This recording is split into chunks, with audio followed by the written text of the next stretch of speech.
Let's start it off this morning. Some shocking new details about that passenger plane that crashed dead on into the French Alps. Officials are confirming this morning that the German co-pilot crashed that plane deliberately, and he was alive at the point of impact. He says that he intentionally crashed the plane and that the pilot had been locked out of the cockpit at the time.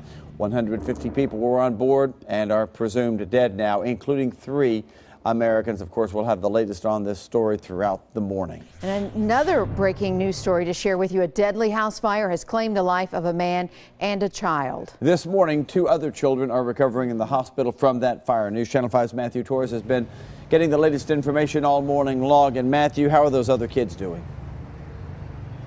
Well, so far they are being treated for non-life-threatening injuries. Certainly good news knowing that with them during the fire that 1 adult and 1 child were killed. But I just spoke to some of the neighbors who are now displaced because of the fire. They are about to be moved to a hotel being assisted by the American Red Cross. We've been watching them all morning go in and out trying to salvage any of the items that they can. Same thing with the firefighters since the cause has not been determined just yet. But like you said, 2 children were sent to Monroe Carroll Jr. Children's Hospital at Vanderbilt earlier this morning. We were there as they were being transported by an ambulance. This happened inside a triplex located on Foster and Meridian Street in East Nashville. Just happened just after 2 o'clock this morning.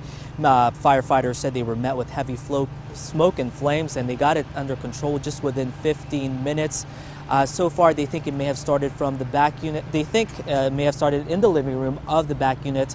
Again, the other residents in the 2 other units in this triplex were able to escape without any injuries. But hearing from firefighters and neighbors, some of the kids were actually trapped inside when firefighters arrived. And some of the neighbors say that this was during a sleepover. So no doubt a very tragic scene this morning here, in East Nashville. We are reporting live. I'm Matthew Torres, News Channel 5 HD. Matthew, thank you. New this morning, a fire at a business on 6th Avenue South. Sky 5 was up a little bit earlier over the scene for us this morning. Started around 5:30 off of 6th Avenue South in downtown Nashville. No word on how that fire started at this time. Several lanes of I-65 were shut down earlier this morning after a wrong-way driver hit a police officer. News Channel 5's Cuthbert Langley live on the scene down in the Cool Springs area, Brentwood, where this happened. And Cuthbert, those lanes have reopened, but it sounds like the Brentwood officer here is really kind of the hero. Steve, the hero is a great way to put it. Police tell me this morning the officer really did not really know how to solve the problem without using his own cruiser to stop this speeding driver down Interstate 65. Talk about quick thinking that really helped this story not be as serious as it could have been. Let's take a look at some of the video from earlier. This is right at 65 northbound at exit 69 Moores Lane. Police tell me this morning the driver was speeding down 65 northbound heading the wrong way. The Brentwood police officer responded after getting multiple reports of this wrong-way driver.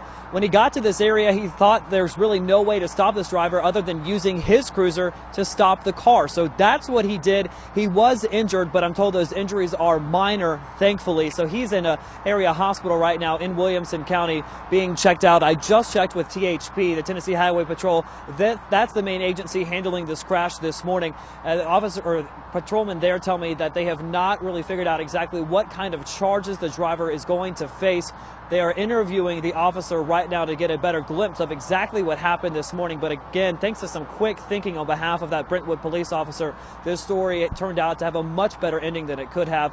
I'm told the officer is expected to fully recover this morning. No word yet on the condition of the driver who was supposedly going the wrong way, but we're expecting some updates in the next little bit, and we'll bring those to you here as soon as we get them. For now, we're live here in Williamson County. I'm Cuthbert Langley, News Channel 5 HD. Cuthbert, thank you. New this morning, 1 person is dead after crashing early this morning. It happened on Overhead Bridge Road in Smyrna.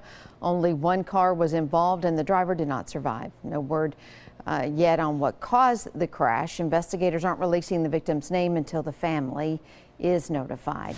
Some more sad news. New details about that horrific crash on I-40 in Hermitage yesterday.